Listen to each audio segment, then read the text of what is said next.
Bonjour, dans cette capsule, on voit comment obtenir des courbes sur une surface paramétrée donnée en fixant l'un des deux paramètres. On considère le cône S paramétré par la fonction vectorielle R dont les composantes sont V cos U, V sin U et V, avec U entre 0 et 2π et V qui peut être positif, et donc on a un cône infini. Ce cône, on l'a déjà vu dans le premier exemple de cette section. On cherche à identifier les courbes qu'on obtient en fixant l'un des deux paramètres, soit U ou soit V.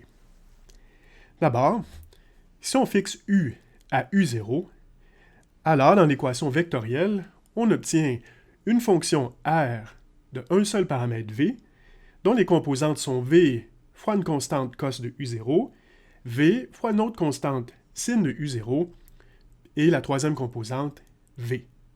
Ici, on voit que V multiplie chacune des composantes, et ce scalaire, on peut le mettre en évidence, et on voit que V multiplie un vecteur qui est fixé.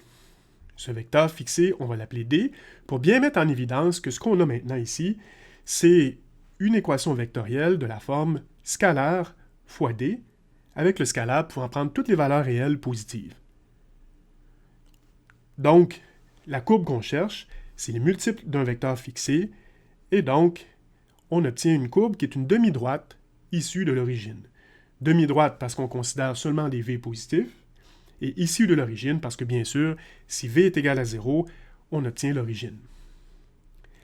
Ici, la courbe est représentée en rouge sur la figure, et l'orientation, c'est-à-dire la position exacte du trait en rouge sur la surface S, dépend de l'angle U0. Si maintenant on fixe V à V0, alors on obtient une fonction vectorielle d'un seul paramètre U, dont les composantes sont constante V0 fois cos U, constante V0 fois sin U, et la dernière composante, constante.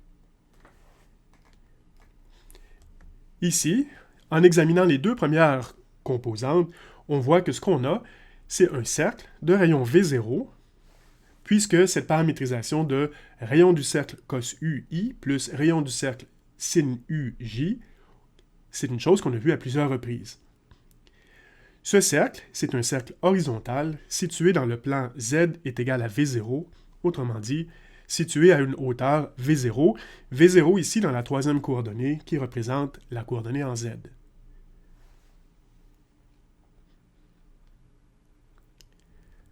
Voici ce qu'on a fait dans cette vidéo.